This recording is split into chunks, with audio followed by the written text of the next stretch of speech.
You can lie to the rest of the world and tell them that you're fine, but you can't lie to your body. Let me explain. You ever looked up the metaphysical belief around pain? Have you ever looked up the spiritual meaning of cancer? Have you ever considered that people are overweight because they have anger inside, which leads to inflammation? Or in my case, when I was 100 pounds heavier, it was because I was protecting myself from trauma and I was emotionally eating to protect myself because I didn't want to die alone and skinny. Have you ever considered that gut health issues like irritable bowel syndrome are connected to needing to control your environment because you grew up in a very abusive and toxic household? Even things like eczema, bladder problems. The biggest lie that society tells us is that we always need medication. Now, while I'm not a doctor and I don't give medical advice, and I understand people who are more scientific are going to roll their eyes and think that this is a bunch of nonsense. I had gray hairs a couple years ago. My skin wasn't healthy. My physical body was not healthy. I was tired all the time. The more that I went into these uncomfortable places, the healthier I became. The more that I went in,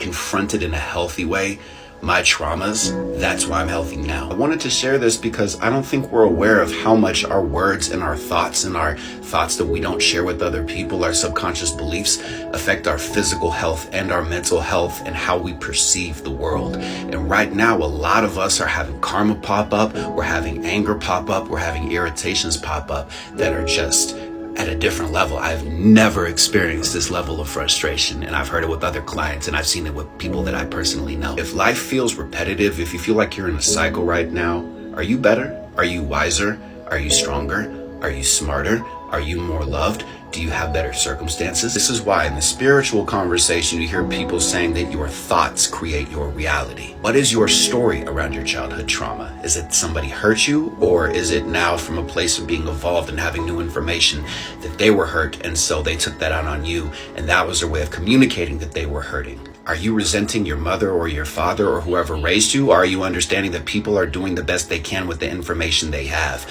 and traumatized people speak from a place of trauma because their filter is trauma and they taught you how to love and how not to love? Are you still in the comparison game? Do you still have expectations of other people? Or are you going to be the leader and start to see their side of the story so that you can finally have peace? Every story is different. Every circumstance is different. But what's a story that you're still hanging on to that every time you think about it, you want to suppress it and ignore it because it hurts too much to think about it and it's irritating? Love yourself and learn to live with yourself. You deserve better.